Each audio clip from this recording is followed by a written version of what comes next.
నమస్కారం.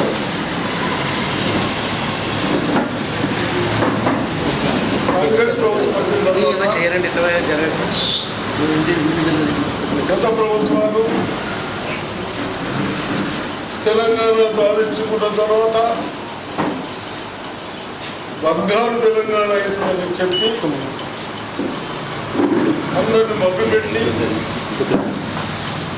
మనకు రుణమాఫీ చేస్తామని చెప్పి గత 10 సంవత్సరాల నుంచి ఆ వ్యవస్థని నాశనం చేసి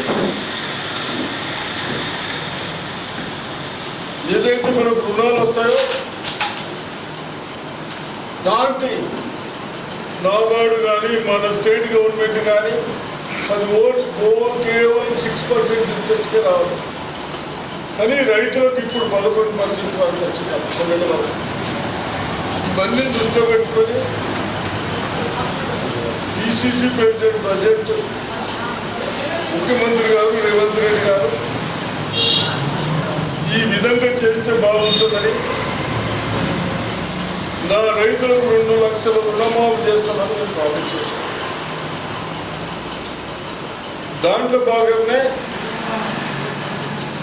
ఆగస్టు వరకు 1,00,000 ఒకసారి చేశాం, 1,00,000 ఒకసారి చేశాం, ఆగస్టులో 2 లక్షలు చేశాం. కానీ కొంత సిస్టంలో ధర్నీ సిస్టంలో కేసీఆర్ గారు ప్రభుత్వం చేసిన సిస్టంలో నేను భూమి అమ్ముకుంటా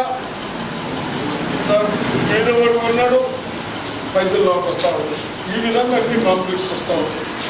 బ్యాంకులో లోన్ తీసుకున్నది ఒక్కో అకౌంట్ ఉంది, ఇంకో అకౌంట్ వస్తూ ఉంది. ఈ విధంగా డిఫరెంట్ సమస్యలు వస్తూ ఉన్నాయి. కాబట్టి మా ఉద్దేశం ఒకటే,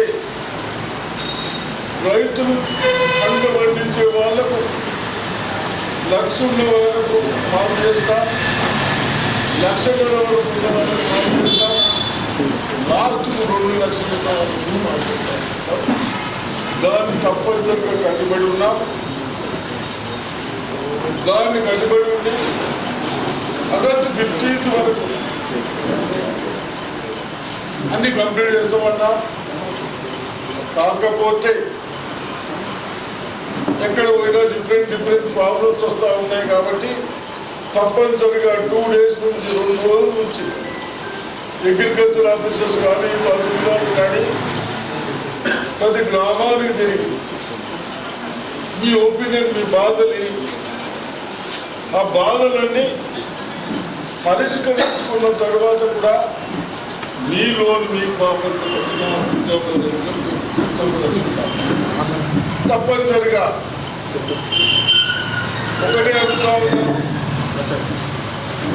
ఇంత తొందరలో ఇంత పెద్ద అమౌంట్ మేము చేస్తూ ఉన్నాం, కానీ మీ అందరికి వస్తలేవు. ప్రభుత్వం చేయడం తయారుంది, కానీ కొన్ని సిస్టంలో ఇబ్బంది అవుతూ ఉందని బాధపడతా ఉన్నాం. ఇప్పుడే మా కలెక్టర్ గారు చెప్తాను, భార్యాభర్తలకు ఇద్దరికి ఉన్నాయి, భార్యాభర్తలు కొంత వస్తుందని తప్పనిసరిగా కేసీఆర్ ప్రభుత్వం కాదు, ఎవరికో కోళ్ళకు ఇచ్చి మాఫీ చేసి ఇచ్చిన కదా భర్తకు ఇచ్చిన కదా భార్యకి ఇవ్వడం. వాళ్ళిద్దరు చిన్నగా ఉంటే ఒకరు 50, ఒకరు 60 ఉన్నా 110 కలిపి ఒకరికి మాఫీ చేయాలి, ఇద్దరు కలిపి కూడా మాఫీ చేస్తామని ఉన్నాయి.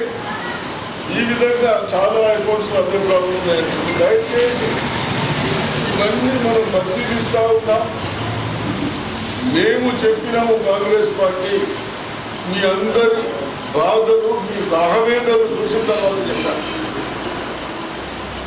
తప్పనిసరిగా ఇవన్నీ పరిశీలించిన తర్వాత మీకు లోన్స్ వస్తాయి. బయట కార్డుకు సంబంధం లేదు, కార్డు లేని వాళ్ళకు కూడా వస్తాయి. ఈ 2-3 ఇష్యూస్లలో క్లియర్ ఇస్తున్నాము. ఇంకా ఏదైనా ఉంటే మీ ప్రెస్ దృష్టికి వచ్చినా నాకు చెప్తే మన ప్రజలకు ఒక క్లియర్గా ఉంటే డాక్యుమెంట్ తయారు చెప్తాను. ఏదేమైనా ఆడియో మా ఆర్మూర్ ఆడియో కనిపెట్టినాం, తహసీల్దార్ తిరుగుతున్నాం, అందరూ తిరుగుతూ ఉన్నారు. తప్పనిసరిగా ఎటువంటి భయం పడే ఆందోళన లేదు. ఏదైతే మనకు 10 సంవత్సరాల్లో కనీసం ₹1,00,000 మాఫీ చెయ్యని దర్జమ్మలు లక్షల కోట్లు మన పేరు మీద బాధ్యులు పెంచి అటువంటి వాళ్ళ మాటలు నమ్మకని నేను ప్రజలకు రైతులకు రిక్వెస్ట్ చేస్తా ఉన్నాను.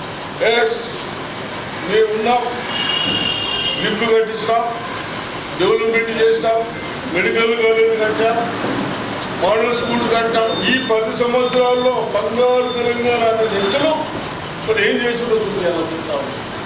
ఎక్కడైనా డిస్టిక్లో గతంలో ఈ రైతులను దృష్టిలో పెట్టుకొని, నా విద్యార్థులను దృష్టిలో పెట్టుకొని అన్ని మోడల్ స్కూల్స్ కానీ, లిఫ్ట్ ఇరిగేషన్స్ కానీ, కాలువ రిపేర్లు కానీ అన్ని చేస్తే కనీసం మనం ఇది చిరుకొండ సైడ్ నేనున్నప్పుడు 70% తయారు చేసిన కంప్లీట్ అయిన దాన్ని ప్రాధాన్యత చేయడం, దాంట్లో కూడా కంప్లీట్ చేయక దాన్ని ఏదో 3,000 కోట్లు మరి ఇదంతా అడ్డుపోతుంది. కానీ దయచేసి అది మధుమాటండి. ఈ రైతులకు నేను ధైర్యంగా ఉండండి. తప్పనిసరిగా బాధ్యపడుతున్న ఇద్దరు కూడా మీ ఇద్దరు కలిపి, అదే కేసీఆర్ ప్రభుత్వం ఉంటే నీకు బాగా మాఫ్ చేసిన భర్తలు మాఫ్ చేసిన బాగా కాదు, ఇద్దరిని కలుపుతాం అంటున్నాను. ఇద్దరు క్లియారిటీగా చెప్తా ఉన్నాను. దయచేసి ఆవేదన చెందిన ఇక్కడ పేరు ఉన్నాము. ఇప్పుడు మూర్ఖుడు రెచ్చగొట్టి మనమందరినీ తెలంగాణ ఉద్యోగం చేపించుకొని మనం అందరం సాధించుకున్న తర్వాత మనకు ఆశ పెట్టి పని చేయకుండా, లోన్లు మాఫీ చేయకుండా, మన పిల్లలకు ఉద్యోగాలు ఇవ్వకుండా, కనీసం ఎక్కడ కాలేజీలు పెట్టే గతి వాళ్ళు మరి అంటా ఉంటే ఎక్కడన్నా ప్రాజెక్ట్స్ ఆ ప్రాజెక్టు బట్టి లక్షల కోట్లు లేపి లూజు కాకుండా నేను ఎప్పుడూ చెప్తాను. వాళ్ళు ఇంతకుముందు కూడా మీకు చెప్పాను. అటువంటి వాళ్ళ మాటలు నమ్మద్దని నేను మా రైతులకు రిక్వెస్ట్ చేస్తాను. అయినా మీరు ప్రతి తహసీల్ ఆఫీస్లో ఇచ్చుకోవచ్చు, అవసరమైతే కలెక్టర్ అదేం కాదు. మేము కూడా ఉంటాము. ఇక్కడ ఇబ్బంది ఉంటే వీళ్ళకి అన్యాయం అవుతుందని సాల్వ్ చేసుకుంటున్నాము. ఏం ప్రాబ్లం లేదు. మీరు అడగలే రైతులు మేము ఇస్తామన్నా అడగలేదు. మేము అన్నాం డిఫరెంట్ ప్రాబ్లమ్స్ వస్తున్నాయి. అవి నా చేతులు ఆఫీసర్స్ బ్యాంక్ కెనరా బ్యాంక్ ఉన్నారు. వాళ్ళు మిస్టేక్ చేయడం మన అందరూ ఉపయోగిస్తారు. ఇటువంటి పార్టీ దయచేసి మీ ప్రజలను కూడా వాస్తవం రాయండి. దుర్మార్గులు ఎవరైనా ప్రజలు రెచ్చగొట్టే పని చేస్తే కరెక్ట్ కాదని రాయండి. అంటే మనం మంచి మెసేజ్ పోతామని రిక్వెస్ట్ చేస్తాం.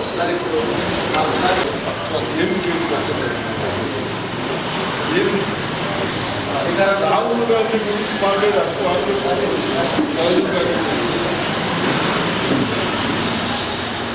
ఆయన బాగా తెలంగాణ ఇచ్చిన బాబు ఇప్పుడు కూడా ఓటుల ఇవన్నీ ఉండకుండా సుదర్శన్ రెడ్డి గారి చొరవతోటే ఈరోజు కలెక్టర్ గారు ఇమ్మీడియట్లీ 16వ తారీఖు నాడు నోడల్ ఆఫీసర్లు అనౌన్స్ చేసుకున్నారు. అనౌన్స్ చేయడంతో పాటు నోడల్ ఆఫీసర్లకు తహసీల్దార్లను కోఆర్డినేషన్ చేసుకొని ప్రతి విలేజ్లో ఈ నెల 22 ఈ రోజు నిన్నటి నుంచే స్టార్ట్ అయింది. కానీ 22, 23, 24, 25, 26 ఈ తారీఖులలో ప్రతి గ్రామానికి నోడల్ ఆఫీసర్ల టీం ఏదో అగ్రికల్చర్ అధికారి లేకుంటే రెవెన్యూ అధికారి ఊళ్ళకి వస్తారు. ఈ సందర్భంగా మేము రైతాంగాన్ని విజ్ఞప్తి చేసేది ఏంటంటే రోడ్లు ఎక్కడం ద్వారా సమస్య పరిష్కారం కాదు. సమస్యను నోడల్ అధికారులకు విన్నవించండి. మీ గ్రామానికి వచ్చే అధికారులను వదిలిపెట్టి రోడ్లు ఎక్కడం ద్వారా కొంతమంది ఎవరైతే పబ్బం కట్టుకోవడానికి ప్రయత్నం చేస్తున్నాయో టీఆర్ఎస్ లాంటి పార్టీ వాళ్ళ మాయలో పడకుండా గత 10 సంవత్సరాల్లో 2 సార్లు మాఫీ చేస్తాను, ఒక్కసారి కూడా కాబట్టి దయచేసి రైతాంగానికి కాంగ్రెస్ పార్టీ విజ్ఞప్తి చేస్తుంది. పెద్దలు సుదర్శన్ రెడ్డి గారి చొరవతో ఈరోజు గ్రామాలలో రైతాంగం దగ్గరికే నేరుగా అగ్రికల్చర్ ఆఫీసర్లు, రెవెన్యూ ఆఫీసర్లు వస్తున్న విషయాన్ని గుర్తుంచుకొని అలా మాయల పడకుండా మీరు అధికారుల దగ్గరికి వెళ్ళి ఈ సమస్యను మీరు విన్నవించి 100% పెద్దలు సుదర్శన్ రెడ్డి గారి నాయకత్వంలో 100% 2 లక్షల రూపాయల రుణమాఫీని ఈ జిల్లాలో పూర్తి చేయడానికి కాంగ్రెస్ పార్టీ తట్టుకోవాలి.